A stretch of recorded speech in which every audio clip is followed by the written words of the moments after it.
बिल्लाहि मिनश्शैतानिर्रजीम बिस्मिल्लाहिर्रहमानिर्रहीम अल्हम्दुलिल्लाहि रब्बिल आलमीन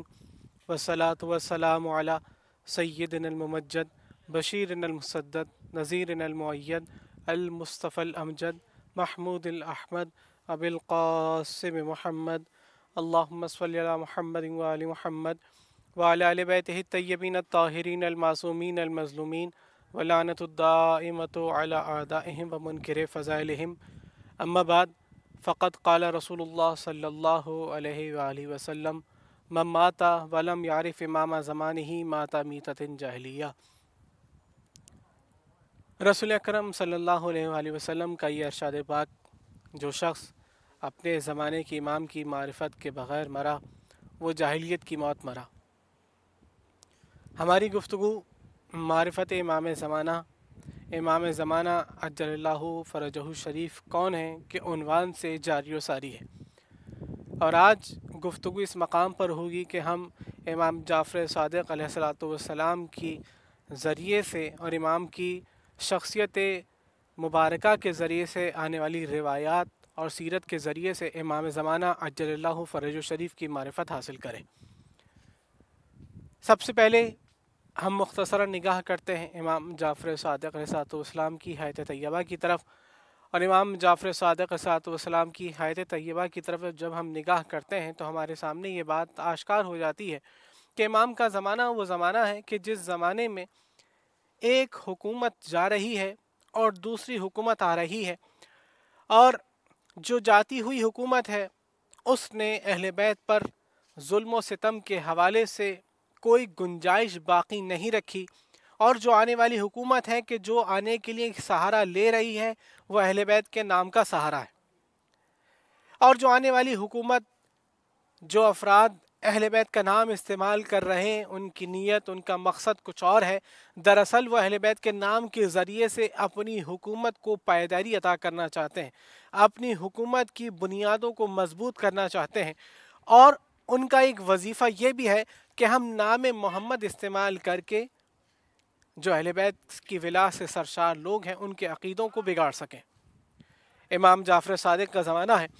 और जब इस तरीक़े की सूरत हाल है, इमाम की तरफ से उलूम मोहम्मद वाले मोहम्मद की नशर शुरू होती है, और एक इल्मी दरवाज़े की ये कहिए कि बल्कि एक इल्म की नहर इमाम जाफ़र सादिक़ अलैहिस्सलाम की दिहुड़ी से जारी होती है। और कुछ इस तरीक़े से जारी होती है कि एक गैर मुस्लिम मौर्रिख़ इस बात को नकल करता है कि मैं ये देखता हूँ कि मदीने के अंदर एक शख्सियत तशरीफ़ फरमा है कि जिसके पास कई अफराद ज़ानू अदब तय कर रहे हैं। न सिर्फ ज़ानू अदब तय कर रहे हैं बल्कि कोई किसी इल्म के मुतालिक सवाल करता है, कोई किसी मौजू के मुतालिक सवाल करता है। एक शख्सियत तमाम अफराद को काबिल इत्मीनान जवाब देती हुई नज़र आती है। इस शख्सियत का नाम है इमाम जाफ़र सादिक़ अलैहिस्सलाम। इमाम जाफ़र सादिक़ अलैहिस्सलाम ने अपने ज़माने में जहाँ पर कुरान की तफसीर, तालीमात रसूल अकरम सल्लल्लाहु अलैहि वसल्लम, सीरत रसूल अकरम सल्लल्लाहु अलैहि वसल्लम को बयान फरमाया, वहीं पर इमाम जाफ़र सादिक़ अलैहिस्सलाम जो इमामत के छठे ताजदार हैं, इमाम ज़माना अज्जलल्लाहु फ़रजहु शरीफ की मारिफत बयान करते हुए नज़र आते हैं। और कुछ इस तरीक़े से हमारे सामने इमाम की सीरत को अयां कर रहे हैं। सबसे पहले वो अहम ज़माना कि जिस ज़माने के अंदर हम ज़िंदगी बसर कर रहे हैं, उस ज़माने का नाम है ज़माने ग़ैबत। और ज़माने ग़ैबत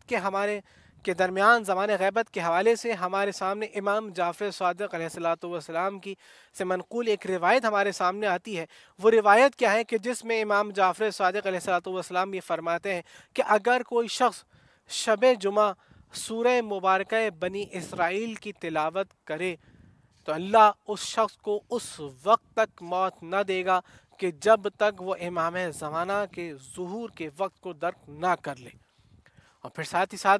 इमाम जाफ़र सादिक़ अलैहिस्सलाम मुख्तलिफ़ इमाम ज़माना के पहलुओं पर निगाह करते हुए नज़र आते हैं। कभी इस बात को बयान करते हुए नज़र आते हैं कि जब पूछने वाले ने पूछा होगा कि मौला ये बताइए कि इमाम ज़माना की विलादत कैसे होगी के मुतालिक आप कुछ बयान फरमाई, तो इमाम फरमाते हैं कि इमाम ज़माना की विलादत के वक्त को मख्फी रखा जाएगा।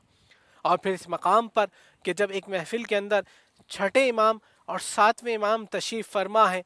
بظاہر خطاب ساتویں امام سے ہو رہا ہے، لیکن سنانا ان افراد کو مقصود ہے جو حلقہ امام میں تشریف فرما ہے۔ امام یہ بیان کرتے ہوئے نظر آتے ہیں، مخاطب ہے امام موسیٰ کاظم، لیکن سنایا لوگوں کو جا رہا ہے کہ مہدی موعود تمہارے 5ویں فرزند ہوں گے، اور جو شخص مہدی موعود ہونے کا دعویٰ کرے وہ شخص جھوٹا ہے، وہ اپنے دعوے میں کاذب ہے۔ اور جب زمانہ غیبت بڑھنے لگا، دلوں میں ایک مرتبہ اضطراب کی کیفیت ہو سکتا ہے پیدا ہونا شروع ہو جائے، تو اس صورتحال کو مد نگاہ رکھتے ہوئے امام کی طرف سے ایک اور حدیث ہمارے سامنے آتی ہے کہ امام فرماتے ہیں کہ زمانہ غیبت کے اندر انتظار فرج محمد و آل محمد کرو، انتظار قائم آل محمد کرو، اور اخلاق حسنہ کے ذریعے سے اپنے آپ کو مزین کرو۔ اور اگر کوئی شخص زمانہ غیبت کے اندر انتظار امام زمانہ کرتے ہوئے مر جائے تو وہ شخص ایسا ہی ہوگا کہ جیسے جو شخص ظہور امام کے زمانے کو درک کر لیتا ہے، پس جو شخص ظہور امام کو درک کر کے جو اجر پائے گا، زمانہ غیبت میں انتظار زمان کرتے ہوئے مر جانے والے کے لیے وہی اجر ہے۔ اور اپنی گفتگو کے اس مقام پر تمام کرتا چلوں کہ دعائے غیبت، دعائے ضمن الغیبہ امام جعفر صادق علیہ السلام کی لسانی مبارک سے جاری ہوئی، کہ جس میں امام نے ان باتوں کو تعلیم فرمایا